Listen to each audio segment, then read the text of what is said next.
తాకట్టులో ఉన్న బంగారాన్ని విడిపించి ఆ రోజు ఆన్లైన్ ధరకే కొంటుంది కొమ్మూరి గోల్డ్.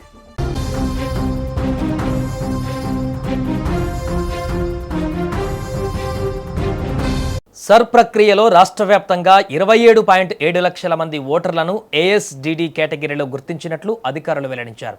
దీంతో రాష్ట్రంలో ముఖ్యంగా హైదరాబాద్లో ఓటర్ల జాబితాలో భారీ మార్పులు చోటు చేసుకునే అవకాశం ఉందనే చర్చ జరుగుతోంది.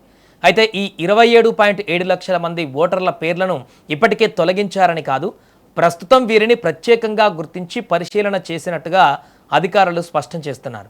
అధికారులు వెల్లడించినటువంటి వివరాల ప్రకారం ఏఎస్డిడి అంటే అబ్సెంట్, షిఫ్టెడ్, డెడ్, డూప్లికేట్ అనేటువంటి 4 కేటగిరీలు. అంటే ఆచూకీ లేని ఓటర్లు, శాశ్వతంగా వేరే ప్రాంతాలకు వెళ్ళిపోయిన వారు అండ్ అలాగే మరణించిన వారి పేర్లు, అలాగే 1 కంటే ఎక్కువ ఓటు నమోదు చేసుకున్నటువంటి వారిని ఈ జాబితాలో చేర్చారు. ఎన్నికల జాబితాను మరింత ఖచ్చితంగా రూపొందించడంలో భాగంగానే ఈ ప్రక్రియ చేపట్టినట్లుగా అధికారులు తెలిపారు.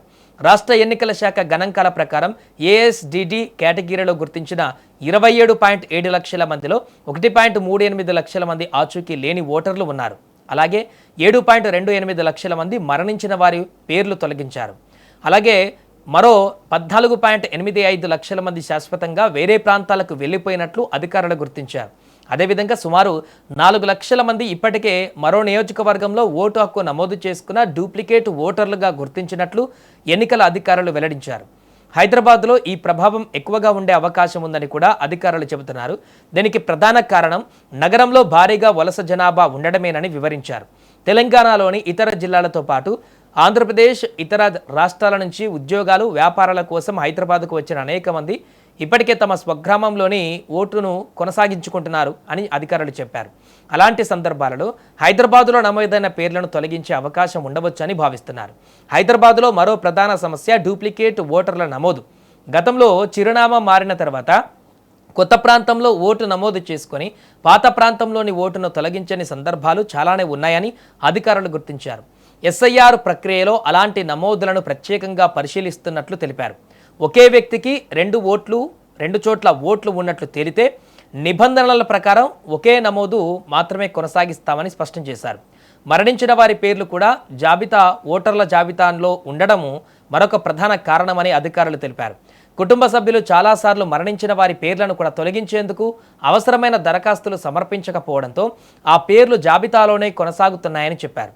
ఎస్ఐఆర్ సందర్భంగా అలాంటి నమోదులను కూడా గుర్తించి అవసరమైన ధృవీకరణ అనంతరము చర్యలు తీసుకుంటామని వెల్లడించారు. ఇక శాశ్వతంగా వేరే ప్రాంతాలకు వెళ్లిపోయిన ఓటర్ల వివరాలను కూడా అధికారులు పరిశీలిస్తున్నారు. ముఖ్యంగా ఉద్యోగాలు, చదువు లేదా ఇతర కారణాలతో హైదరాబాద్ను విడిచి వెళ్లిపోయిన వారు తమ ఓటు నమోదును మార్చుకోవడం వల్ల ఇప్పటికీ పాత చిరునామాలోనే పేరు కొనసాగుతున్న సందర్భాలు ఉన్నాయని తెలిపారు.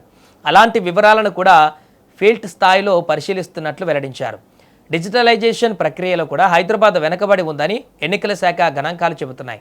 రాష్ట్ర వ్యాప్తంగా 74.38% డిజిటలైజేషన్ పూర్తి కాగా హైదరాబాద్లో మాత్రం మొత్తం 47,36,669 మంది ఓటర్లలో 24,55,996 ఫారంలు మాత్రమే డిజిటలైజ్ అయ్యాయి. దీంతో నగరంలో డిజిటలైజేషన్ శాతం 51.85%గా నమోదైంది. మేడ్చల్, మల్కాజ్గిరి, రంగారెడ్డి వంటి జిల్లాలు మాత్రమే ఈ విషయంలో మెరుగైన పురోగతి సాధించినట్లు అధికారులు తెలిపారు.